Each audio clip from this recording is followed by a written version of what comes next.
kto bol reálny Leatherface. Možno som teraz niektorých zaskočil, pretože s týmto filmom napríklad nie ste oboznámení. Kto je fanúšikom hororov, ako napríklad ja, tak vie, o kom hovorím. Leatherface je postava z toho jedného najznámejších hororov, Texaský masaker motorovou pilou, ktorý v podstate je väčšinou o tom, že parta kamarátov ide niekam autom, väčšinou na svoj výlet, ale ich v tom preruší napríklad to, že auto nemá dosť paliva, aby došlo na ich miesto, kam chcú ísť, ale namiesto toho dojdú úplne niekam inam.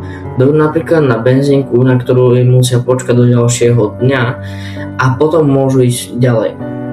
Lenže medzi tým majú ten taký špeciálny dom. V tom špeciálnom dobe ich nečaká žiadna návšteva, ale monštrum v každom slova zmysle. Leatherface, postava, ktorá nosí ľudskú masku doslova, a taktiež mal svoju motorovú pilu a takto tých ľudí seká. A preto sa to tak volá Texaský masaker motorovou pilou. Je to jeden z mojich najobľúbenejších filmov a ja spamätám, ako som ten film videl ako ja prvýkrát, kedy niektoré scény fakt boli, že insanita, a bol to parádny film. Dneska si ale rozoberieme otázku, kto bol v realite tento Leatherface. Preto sa teda pohodlne usaďte a môžeme začať. Reálny Leatherface sa volal Ed Gein, ktorý bol sériový vrah z Plainfieldu v 80. rokoch, teda 90. rokoch. A to, čo robil, vám dneska musím porozprávať. Narodil sa v roku 1906, narodený teda v Plainfielde, a vyrastal so svojím otcom, mamkou a bratom. Ich otec bol známy tým, že bol alkoholík, násilník a nevedel si ľahko proste udržať jednu prácu. Jeho mamka bola za prehnanie náboženská a o jeho bratovi nemám nejaké moc veľké informácie. Otec tým, že bol alkoholík, tak následne aj zomrel na infarkt. A tým, že mamka bola prehnaná náboženská, tak ich dvoch chalanov odraďovala proste iba tým, že nedosiahnu a skončia proste ako ich alkoholický otec.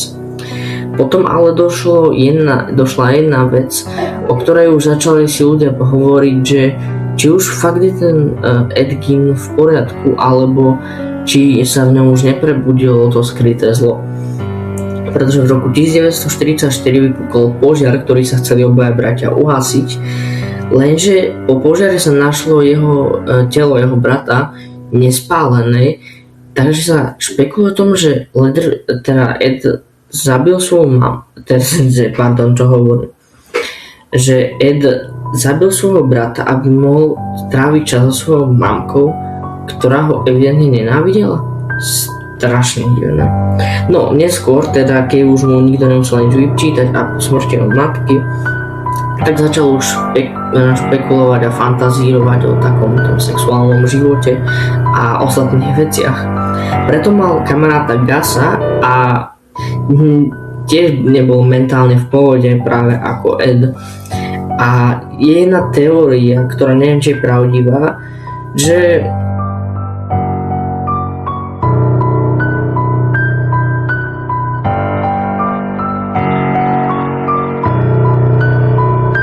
taktiež potom jeho kamarát Gus za takéto veci, čo ho robili, bol on poslaný na liečbu, pretože tiež nebol v poriadku a za to bol do útulku poslaný. Ale následne už Eda nefascinovali takéto veci, ako je sex a takéto veci. Tak on sa zameral na také iné veci a to boli práve vraždy.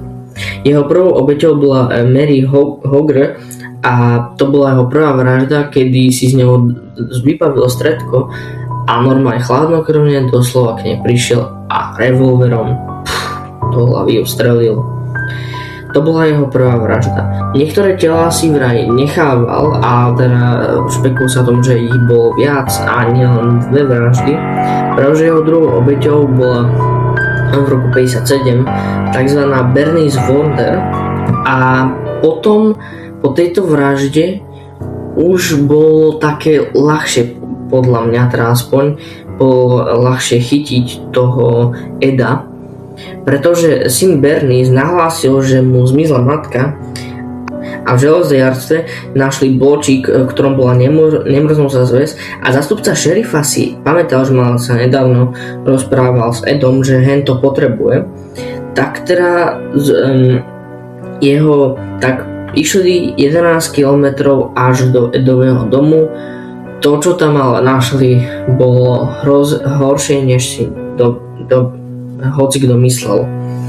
Okrem toho, že dom chátral, bol plesnivý a bol v podstate ako dom bezdomovca, že tam bolo všetko porozhadzované. Jediná miestnosť, ktorá bola dobre uchovaná, bola miestnosť jeho mamky.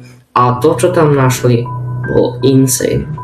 Našli tam okrem telo Bernice, ktoré bolo zavesené dolu nohami a bolo rozrezané na polku, tak tam taktiež aj našli kusy tiel a aj peňaženky, traky, kabáty, zástery, kabelky a takéto veci z ľudskej kože vyrobené, lebky, ktoré dekorovali nábytok, taktiež kosti, ktoré dekorovali nábytok, tam boli napríklad z lebiek poskladané rôzne misky a takéto veci. Tak toto tam našli a podľa mňa ich to poznamenalo do konca života.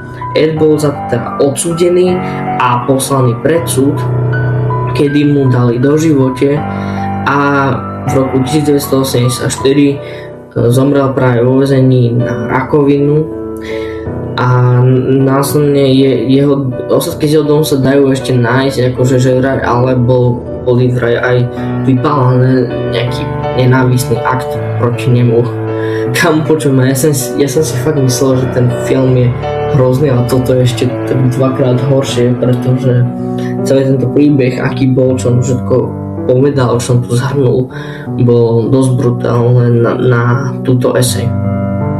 Ďakujem ľudia, že ste teda počúvali dnešnú esej, to je bolo tak na dneska všetko. Toto bol v podstate celý príbeh Edwarda Gina, jeho príbeh už teraz poznáte.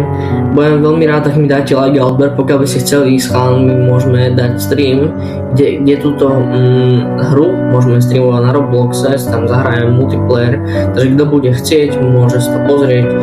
A ja som Ender Dragon, my sa vidíme na budúce. Ahojte.